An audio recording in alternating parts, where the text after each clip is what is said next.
हूं डॉक्टर खावर। आज जो नुस्खा आपके साथ शेयर होगा वो अदरक यानी जिंजर के मुतालिक है। नुस्खा शेयर करने से पहले मैं आपको अदरक के मुतालिक थोड़े से घरेलू नुस्खे बताऊंगा। अदरक मुकव्वी बा है, हाजम है, पेट के दर्द में निहायत ही मुफीद है। अगर पेट में शदीद दर्द हो रहा हो तो अदरक को कूटकर आटे में मिलाकर रोटी खिलाने से पेट के दर्द में अफाका होता है। बादी दूर करने के लिए बेहतरीन है। आजकल चूँकि सर्दी का मौसम है और बच्चे ज़रा सी सर्दी में खांसना शुरू कर देते हैं, इसके लिए अदरक का रस 1 चम्मच और शहद 1 चम्मच दोनों को मिलाकर चटाने से आराम मिलता है। दमा और खांसी में अदरक का इस्तेमाल बेहद मुफीद है। अदरक का मुसलसल इस्तेमाल मोटापे को ख़त्म करता है। अदरक के मुसलसल इस्तेमाल से जोड़ों के दर्द में अफाका होता है।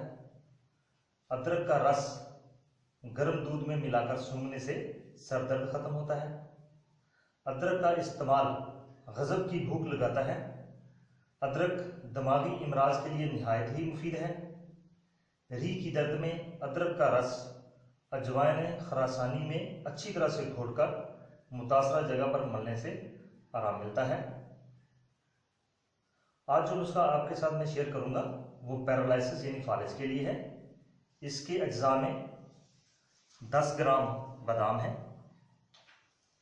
10 ग्राम जंजबील यानी सुंड है, सुंड कहते हैं खुश्क अदरक को, 10 ग्राम मूसली सफ़ेद है और 10 ग्राम फलफल दराज है। चूँकि ये चीज़ें थोड़ी सख्त होती हैं, पहले हमने इनको हवन दस्ते में थोड़ा थोड़ा कूट लिया था ताकि ये अच्छी तरह से ग्राइंड हो सकें। अब हम बारी बारी इनको ग्राइंड कर लेंगे। सबसे पहले हमने फलफल दराज को लिया और उसके साथ ही हमने जंजबील यानी सुंड को लिया।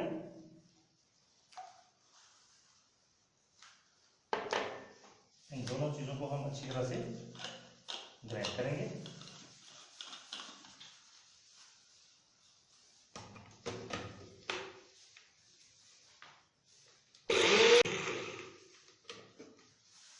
अच्छी तरह से ग्राइंड हो चुकी है।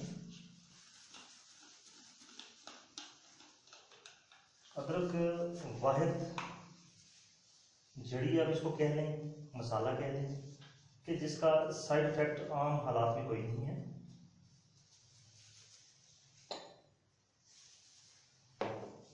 उसके बाद हमने मूसली सफ़ेद और बादाम लिए, इनको भी हमने अच्छी तरह से पीस लेना है।